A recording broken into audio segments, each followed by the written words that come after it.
Hello everyone. Welcome you all in the lecture number 52 of this course on quality equation, जिसके अंदर हम discussion कर रहे हैं वर्ड प्रॉब्लम्स के ऊपर।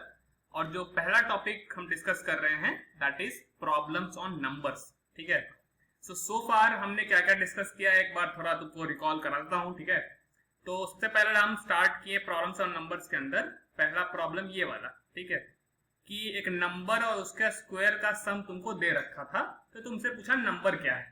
तो हमने नंबर अज्यूम किया x, फिर क्वाड्रेटिक इक्वेशन बनाया, उसको सॉल्व किया और हमारा आंसर आ गया। दूसरा क्वेश्चन हमने डिस्कस किया कि अगर एक नंबर और उसके रेसिप्रोकल का सम दे रखा है तो फिर कैसे सॉल्व करें। तो अप्रोच सेम है कि नंबर फाइंड करना है, तो मान लो कि नंबर तुम्हारा x है, उसके बाद इक्वेशन को हमने बनाया, फिर उसके बाद फर्दर हम सॉल्व करने गए और हमारे पास आंसर निकल करके 5/6 और 6/4 आ गया। Then we move to the third problem, जिसका डिस्कशन मैंने लास्ट लेक्चर के अंदर कर रखा था कि अगर एक नेचुरल नंबर दे रखा है और उसका रेसिप्रोकल के साथ सम 65/8 है तो नंबर फाइंड करो। बट क्वेश्चन के अंदर बस वैल्यू चेंज हुई है और छोटी सी चीज और चेंज हुई है। वो क्या, यहाँ पे लिखा था कि sum of a number and its reciprocal, यहाँ पे लिखा है sum of a natural number and its reciprocal. तो रेसिप्रोकल वाली बात तो सेम थी, बट यहाँ पे चूंकि उन्होंने बात कर दी है नेचुरल नंबर की, तो यहाँ जो दो रूट हमारे आए थे x = 8 और x = 1/8, हमारा 1/8 सोल्यूशन नहीं होगा, ये वाला सोल्यूशन नहीं होगा। क्यों? क्योंकि ये एक नेचुरल नंबर नहीं है, तो इसको हम क्या कर देंगे, रिजेक्ट कर देंगे। ये वाला जो सोल्यूशन है हमारा क्या हो जाएगा, एक्सेप्टेड, क्योंकि हमारे x की वैल्यू इस इक्वेशन को सेटिस्फाई तो करनी ही चाहिए। साथ ही साथ ये वाला क्वेश्चन के अंदर भी तो हमें मान रखा है कि नेचुरल नंबर होगा आंसर, तो एक्चुअली में हमारा आंसर केवल एक होगा, x = 8। आइए डिस्कशन करते हैं इस पर्टिकुलर वीडियो के अंदर एक और सवाल, और this is the last problem जो कि हम डिस्कस कर रहे होंगे सिंगल नंबर वाले प्रॉब्लम के ऊपर। इसके बाद हम दो नंबर वाले प्रॉब्लम्स और फ्रैक्शन वाले प्रॉब्लम्स के ऊपर मूव कर जाएंगे। So the question says the sum of a natural number and its positive square root is 132, तो नंबर को फाइंड कीजिए। ठीक है, तो वंस अगेन अपने को नंबर फाइंड करना है और वो नंबर कैसा होना चाहिए, वो नंबर होना चाहिए नेचुरल नंबर। ठीक है, तो इस बात का हम सॉल्व करते हुए ध्यान रखेंगे लास्ट में। तो चूंकि अपने को नंबर फाइंड करना है तो हम अज्यूम कर लेंगे कि हमारा नंबर क्या है, हमारा नंबर x है। जो चीज मालूम नहीं मैथमेटिक्स के अंदर उसको हम x या फिर y मान लेते हैं, ऐसे करके, है कि नहीं। तो चलो शुरू करते हैं प्रॉब्लम को सॉल्व करना। तो हमने अज्यूम किया कि जिस नंबर को हमें फाइंड करना है वो नंबर हमारे पास क्या है, x है।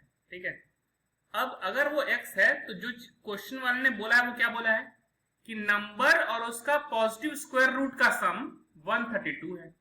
तो अगर नंबर x है तो उसका पॉजिटिव स्क्वायर रूट क्या होगा, √x। ठीक है, अगर भैया नंबर मान लो 4 है तो √4 इसका स्क्वायर रूट ये होगा ना, 4 का स्क्वायर रूट क्या होगा, √4। 9 का स्क्वायर रूट क्या होगा, √9। 16 का स्क्वायर रूट क्या होगा, √16। राइट, सो कहता है कि sum of a natural number and its positive square root is going to be 132। तो एक्चुअली में अगर हमारा नंबर x है तो x + √x = होना चाहिए 132 के बराबर। ये इक्वेशन तो बन गई। Now if we have to find the number we need to find the value of x की वैल्यू चाहिए। तो ये जो इक्वेशन तुम्हारे पास आया है, ये जो भी इक्वेशन आया है तुम्हारे पास, इस इक्वेशन को अपने पास करना पड़ेगा सॉल्व। राइट, लास्ट की जो प्रॉब्लम्स अगर तुम देखोगे जो हमने डिस्कस किया है, तो यहाँ पे तुम्हारे पास एक क्वाड्रेटिक इक्वेशन बन रहा था। प्रॉब्लम नंबर 2 के अंदर भी अपना जो इक्वेशन बन रहा था वो एक क्वाड्रेटिक इक्वेशन बन रहा था। देख पा रहे हो क्या, x² का टर्म, x का टर्म और कांस्टेंट टर्म। क्वेश्चन नंबर 1 के अंदर भी जो इक्वेशन बना था तुम्हारा वो एक क्वाड्रेटिक इक्वेशन बना था, यहाँ पे देख सकते हो ये वाला। ठीक है, now if we just see the equation in this problem, question says कि ठीक है जो भी क्वेश्चन ने बोला उसको हमने ये किया। ये इक्वेशन तुम्हें देखने से क्या क्वाड्रेटिक लग रहा है, क्या क्वाड्रेटिक इक्वेशन तुम्हें लग रहा है क्या? तो अब तक तो तुम्हें पहचानने आ गया है कि क्वाड्रेटिक इक्वेशन दिखता कैसा है। तो अप फ्रंट अगर देखा, अगर शुरू में ऊपर देखें तो हमें तो नहीं लग रहा है क्वाड्रेटिक इक्वेशन, हमें क्वाड्रेटिक इक्वेशन नहीं लग रहा है। अब क्या किया जाए, इसको थोड़ा सिंप्लीफाई करेंगे और सॉल्व करेंगे। ठीक है, तो हम लोग क्या करने वाले हैं मेरा भाई, ठीक है, कि ये जो रूट वाली चीज है ना, क्वेश्चन को सॉल्व कर रहे हैं, अच्छा प्रॉब्लम है ये, this is a interesting problem, क्योंकि ऑल्दो ये क्वेश्चन क्वाड्रेटिक इक्वेशन का है बट तुम्हें दिख नहीं रहा है ये क्वाड्रेटिक इक्वेशन बन रहा है। अब हम थोड़ा इसके अंदर सिंप्लीफिकेशन करेंगे, थोड़ा मॉडिफिकेशन करेंगे और फिर तुम इस इक्वेशन को आराम से सॉल्व कर पाओगे। ठीक है, तो मेन जो प्रॉब्लम है ये, पहला प्रॉब्लम ये था कि इस नंबर वाले है ना जो स्टेटमेंट पर के इक्वेशन बनाना, तो वो हमने बना लिया। अब प्रॉब्लम ये है कि इक्वेशन को हमें सॉल्व कैसे करें, कैसे सॉल्व करें। Hit and trial of course एक अप्रोच हो सकता है जो हम यूज कर सकते हैं। हिट एंड ट्रायल मतलब अपने से वैल्यू लेकर के देख सकते हैं, बट उसमें तो टाइम लग जाएगा यार, है ना। अपने को एक पूरा एकदम अच्छे वाला अप्रोच चाहिए कि उससे फाइनली जो है अगर नया प्रॉब्लम भी आए तो वही सेम अप्रोच यूज करके सॉल्व कर पाए। सो अपने को रूट वाली जो चीजें है ना पसंद नहीं आती। ठीक है, तो अपने वाली रूट वाली चीजें क्या आती है, अपने को पसंद नहीं आती। तो हम क्या कर रहे हैं, हम थोड़ा देर के लिए मान लेते हैं कि ये रूट एक्स वाली चीज को वाई मान लेते हैं, देखने में अच्छा लग रहा है। ठीक है, तो ये क्यों माना, ये इसलिए माना क्योंकि इक्वेशन के अंदर अपने को रूट वाली चीजें पसंद नहीं आती। अगर यही इक्वेशन ऐसा कुछ दिखता है ना कि x प्लस का 2x इज इक्वल टू 5, तो आराम से इसको सॉल्व कर लेते हैं क्योंकि आसान लगता है ना लीनियर वाली चीजें। ठीक है, तो अपने पास ये था सिचुएशन, तो हमने रूट एक्स को y मान लिया। अगर तुम रूट एक्स को y मानोगे तो ये इक्वेशन बनेगा क्या, वो बताओ। तो अगर रूट एक्स तुम्हारा y है तो देखो ये इक्वेशन था अपना x plus root x is equal to this. तो x को हम क्या लिख पाएंगे इन टर्म्स ऑफ y। तो अगर x की वैल्यू चाहिए तो रूट एक्स का स्क्वायर करना पड़ेगा, तो दोनों तरफ स्क्वायर कर दो। तो रूट एक्स का स्क्वायर करोगे तो आएगा तुम्हारे पास x, रूट एक्स तो एक्चुअली y है तो ये आ जाएगा तुम्हारे पास y स्क्वायर। तो x अगर चाहिए इन टर्म्स ऑफ y तो हम x को लिख सकते हैं y स्क्वायर। क्या लिख देंगे इसको, x को लिख देंगे y स्क्वायर। प्लस हमने रूट एक्स को अज्यूम किया था y के बराबर, तो ये जो रूट एक्स था इक्वेशन में ये बन जाएगा y इज इक्वल टू 132। समझ में आया क्या किया मैंने, कुछ नहीं, ज्यादा मुश्किल चीज नहीं है। ये चीज तुमको समझना पड़ेगा कि हमको क्वेश्चन वाले ने बोला कि एक नेचुरल नंबर और उसके पॉजिटिव स्क्वायर रूट का सम 132 है, तो हमने नंबर को फाइंड करना था। हमने बोला नंबर फाइंड करना है ना मेरे भाई, नंबर को अज्यूम कर लो। तो नंबर को हमने अज्यूम कर लिया x के बराबर। तो जो क्वेश्चन वाले ने बोला था उसके अकॉर्डिंग इक्वेशन क्या बना कि नेचुरल नंबर और उसके पॉजिटिव स्क्वायर रूट का सम 132 होना चाहिए। तो अगर वो नेचुरल नंबर x है तो x प्लस रूट एक्स का सम 132 होना चाहिए। अब प्रॉब्लम ये थी कि ये इक्वेशन ऊपर ऊपर देखने में क्वाड्रेटिक इक्वेशन नहीं दिख रहा था। तो इस तरह की चीजें जब भी अगली बार से आएगी तुम्हारे पास, जब भी तुम्हें इक्वेशन ऐसा दिखेगा कि x plus root x is equal to something है, y plus root y is equal to something है, तो तुम्हारे माइंड में स्ट्राइक करना चाहिए अगली बार से कि जो रूट वाली चीज है ना उसको कोई दूसरा वेरिएबल मान लो। हमने क्या किया, इस बार हमारे पास चूंकि पहले से इक्वेशन के अंदर x यूज हो रहा था तो हमने रूट एक्स को y मान लिया, दूसरे वेरिएबल ही बदल दिया। तो अगर आप गौर से देखोगे तो रूट एक्स को चूंकि y माने हो तो x की वैल्यू क्या आएगी, x का वैल्यू आएगा y स्क्वायर। अरे भैया रूट एक्स का वैल्यू अगर 2 है तो x निकालने के लिए दोनों तरफ स्क्वायर करोगे ना, तो 2 का स्क्वायर 4 आ जाएगा। समझ में आ रही बात। तो ये इक्वेशन हमारे पास बन करके आ जाएगा y में, किसमें आ जाएगा y में। और क्या तुम्हें ये इक्वेशन क्वाड्रेटिक इक्वेशन दिख रहा है क्या, क्या ये इक्वेशन क्वाड्रेटिक इक्वेशन दिख रहा है क्या जनता भाई बहनों, बोलो जल्दी जल्दी। आंसर यस, y स्क्वायर का टर्म है, y का टर्म है और एक constant term, this is a quadratic equation. अब क्या करना है, इसको सॉल्व करना है। सॉल्व करने पे y की वैल्यू आ जाएगी और y है हमारा रूट एक्स के बराबर, तो हमारा आंसर आ जाएगा बिल्कुल। चलो सॉल्व करते हैं। तो अगर सॉल्व करना है तो स्टैंडर्ड फॉर्म में लेके आ जाओ। तो y स्क्वायर प्लस का y, 132 को लेफ्ट साइड में लेके आएंगे तो माइनस का 132 इज इक्वल टू 0। ठीक है, अब इसको सॉल्व कैसे करें, दो तीन तरीके हैं अपने पास क्वाड्रेटिक इक्वेशन को सॉल्व करने के लिए। या तो फैक्टराइजेशन मेथड यूज करो, चाहे completing the square method use करो, चाहे क्वाड्रेटिक फॉर्मूला यूज करो।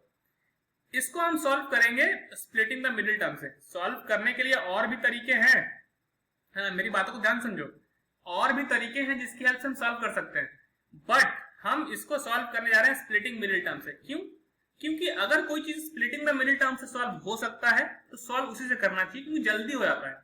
कई बार अगर तुमसे सॉल्व नहीं हो रहा है तो ऑफ कोर्स तुम्हें डिस्क्रिमिनेंट सब निकाल के क्वाड्रेटिक फॉर्मूला लगाना चाहिए। बट अभी हम क्या कर रहे हैं, सारे मल्टीपल तरीके देख रहे हैं, सो दैट एग्जाम में तुमसे इक्वेशन जैसे तुम बना लो तो सॉल्व करने में दिक्कत नहीं आनी चाहिए। अच्छा जी, तो बताओ स्प्लिटिंग द मिडिल टर्म में क्या करते हैं। पहले हम कोफिशिएंट ऑफ एक्स स्क्वायर और कांस्टेंट टर्म का मल्टीप्लिकेशन करते हैं। कोफिशिएंट ऑफ एक्स स्क्वायर, यहाँ पे इक्वेशन x में नहीं है y में है, तो coefficient of y square check करेंगे। तो y स्क्वायर कोफिशिएंट कितना है 1, इसको मल्टीप्लाई करो कांस्टेंट टर्म के साथ। कांस्टेंट टर्म क्या है, माइनस का 132, तो एक्चुअली में आएगा माइनस का 132। अब इस 132 का फैक्टर करते हैं हम लोग, और फैक्टर करके निकालते हैं कि भाई क्या क्या बन रहा है चीजें।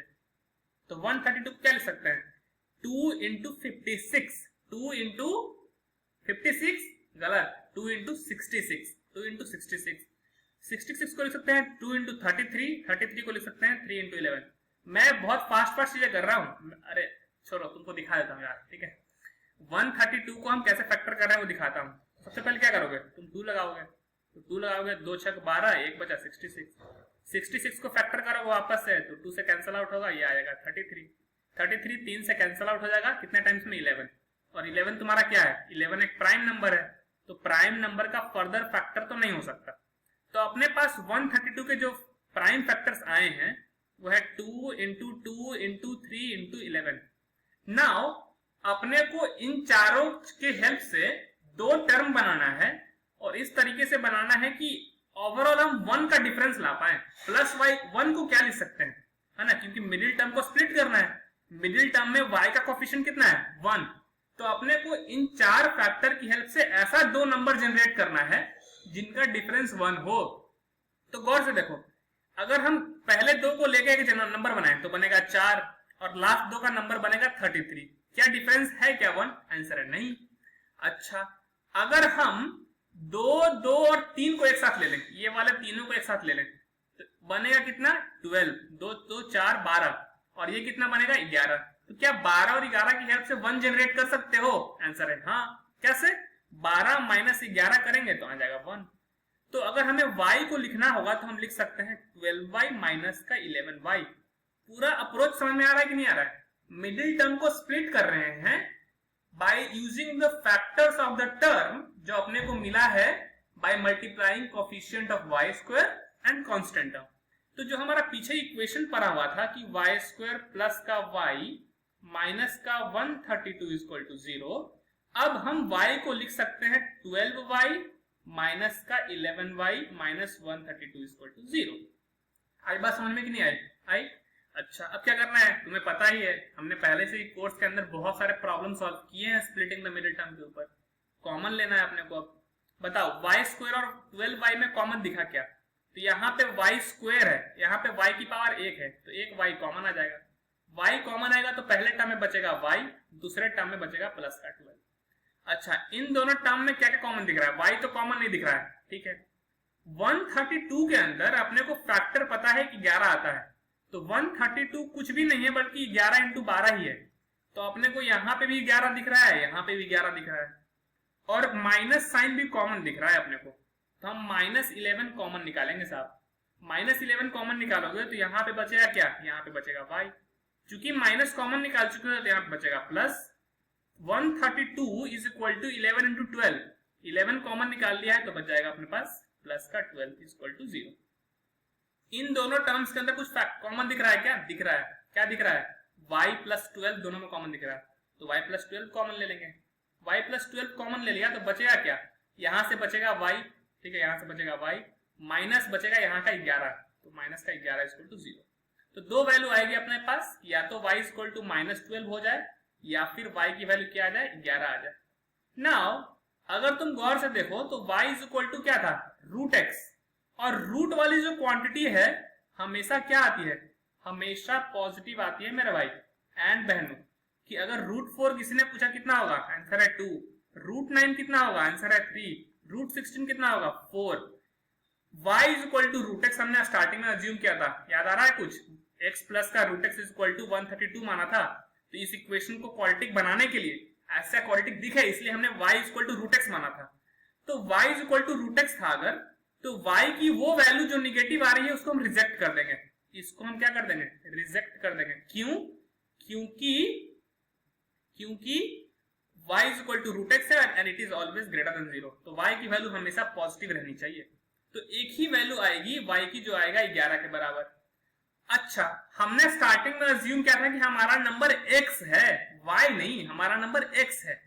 तो अगर y इज इक्वल टू 11 आया है तो हमें x की वैल्यू निकाल सकते हैं क्या, y रूट x के बराबर है, तो root x is equal to 11 है मतलब, तो x निकालने के लिए क्या करेंगे, दोनों तरफ स्क्वायर करेंगे, तो इस तरफ आ जाएगा 11 का स्क्वायर। 11 का स्क्वायर कितना होता है 121, तो hence the required number is 121, और यही था इस पर्टिकुलर क्वेश्चन का ब्यूटीफुल सा सॉल्यूशन।